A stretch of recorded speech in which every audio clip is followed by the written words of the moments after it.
सम्मानीय साथियों नमस्कार। आपका एक बार फिर से स्वागत है हमारे साथ आपके अपने channel total knowledge education channel पर। यहाँ पर हम जानकारी देखेंगे जो सबसे बड़ी समस्या वर्तमान में बनी हुई है छात्रों की अपर आईडी से संबंधित। छात्र की अपर आईडी आप कैसे जनरेट करेंगे, किस पोर्टल पर अपर आईडी जनरेट हो रही है। तो यूडाइज प्लस पोर्टल पर जो आप कार्य कर रहे हैं वहाँ पर आपके विद्यालय में अध्ययनरत सभी छात्रों की अपर आईडी जनरेट की जानी है। हो सकता है पूर्व में आपने कई छात्रों के अपर आईडी जनरेट कर दी हो और कुछ छात्र अपर आईडी के लिए शेष रह गए हों।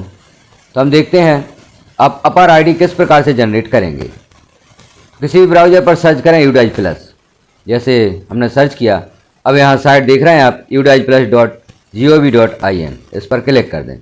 इस पर क्लिक करते हैं तो राइट साइड में आप देखते हैं लॉगिन फॉर ऑल मॉड्यूल्स के लिए ऑप्शन शो हो रहा है। यूडाइज प्लस को लॉगिन करना चाहते हैं तो इस ऑप्शन पर क्लिक कर दें। जैसे ही क्लिक करते हैं तो यहाँ आपको सर्वप्रथम स्टेट सेलेक्ट कर लेना है। इस प्रोसेस से यदि आप यूडाइज प्लस को लॉगिन करते हैं तो लॉगिन में समस्या नहीं होती, यूडाइज प्लस आसानी से लॉगिन हो जाता है।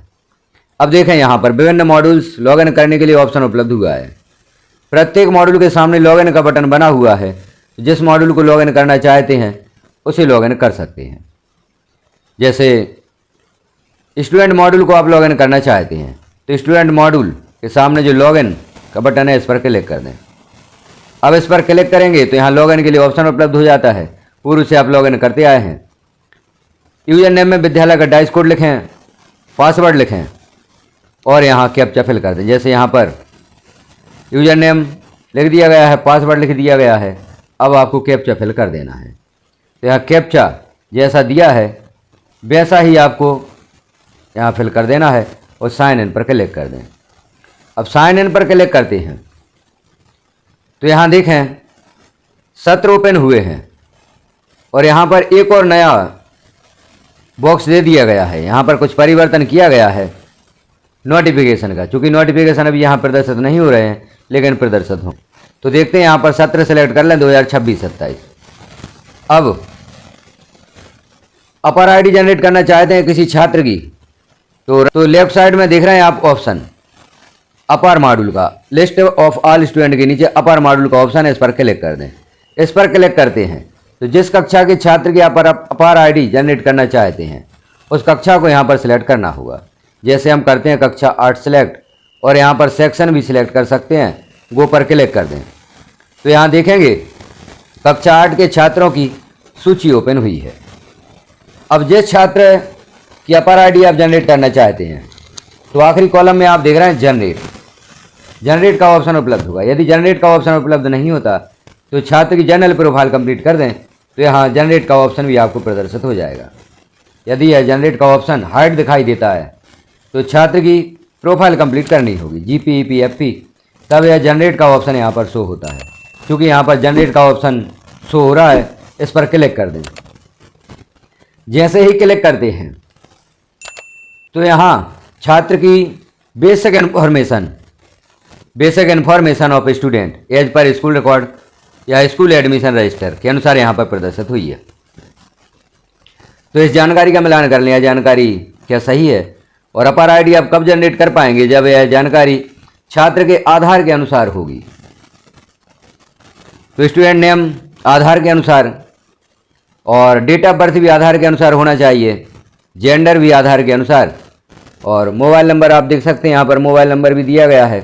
इस मोबाइल नंबर को आप चेंज करना चाहते हैं तो कर सकते हैं और फादर नेम और मदर नेम दिया गया है, आधार नंबर दिया है और आधार पर छात्र का नाम। तो जो आधार पर छात्र का नाम है वह स्टूडेंट नेम जो आप ऊपर देख रहे हैं यह मैच होना चाहिए, तभी आप छात्र की अपर आईडी जनरेट कर पाते हैं। यदि इनमें कुछ डिफरेंस है, आधार में नाम और स्टूडेंट नेम जो ऊपर दिया गया है इसमें डिफरेंस है, तो आप फॉर्म S03 भरकर अपने BRC कार्यालय में जमा करें। वहाँ से इन बेसिक जानकारियों में सुधार किया जा सकता है। डेट ऑफ बर्थ भी आप चेंज करवाना चाहते हैं तो आपके BRC ऑफिस में जो MIS हैं उनके लॉगिन से इसे चेंज करवा सकते हैं। तो देख लें यदि सभी जानकारियाँ सही हैं तो अब आपको क्या कार्य करना है।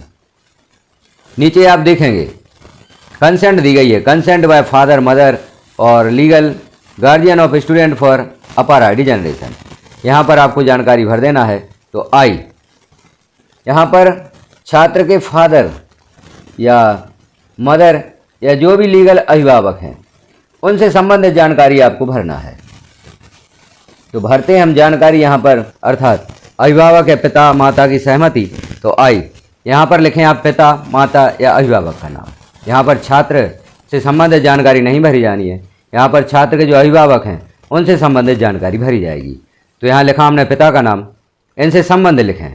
जैसे यहाँ पर आप संबंध देखेंगे फादर मदर लीगल गार्जियन, जो भी यहाँ पर कंसेंट दे रहे हैं उनसे संबंध, और कंसेंट में यह प्रूफ क्या दे रहे हैं।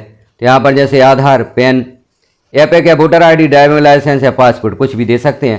तो यहाँ पर जैसे आधार दे दिया गया है तो आधार हमने सेलेक्ट किया, प्रूफ नंबर, आधार दिया है तो आधार नंबर, वोटर आईडी दिया है तो वोटर आईडी नंबर यहाँ पर आप लिखेंगे। और नीचे देखें प्लेस ऑफ फिजिकल कंसेंट, कहाँ पर यह सहमति दी गई है तो उस स्थान का नाम लिख दें, अर्थात आपके विद्यालय या विद्यार्थी के ग्राम का नाम यहाँ पर लिख सकते हैं। डेट ऑफ फिजिकल कंसेंट, किस दिनांक में यह कंसेंट या सहमति दी गई है उस दिनांक को सिलेक्ट कर दें। और नीचे विद्यालय प्रभारी की कंसेंट दी गई है, उनका नाम है और आप देख रहे हैं उनकी जो सहमति है वह भी दी गई है, और सबमिट पर क्लिक कर दें तो छात्र की अपार आईडी जनरेट हो जाती है। अब करते हैं हम सबमिट पर क्लिक करते हैं। तो जैसे ही सबमिट पर क्लिक किया तो आपसे पूछा जाता है are you sure you want to generate APAR ID with consent by father, father का नेम दिया गया है। कन्फर्म पर क्लिक कर दें।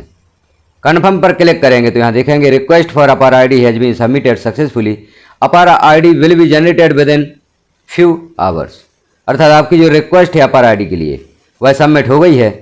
कुछ घंटों बाद अपार आईडी जनरेट हो जाएगी। अपार आईडी अभी यहाँ पर यानी लिखा है, लेकिन इसके कुछ ही समय पश्चात, कुछ घंटे या दिन लग सकते हैं, अपार आईडी छात्र की जनरेट हो जाती है।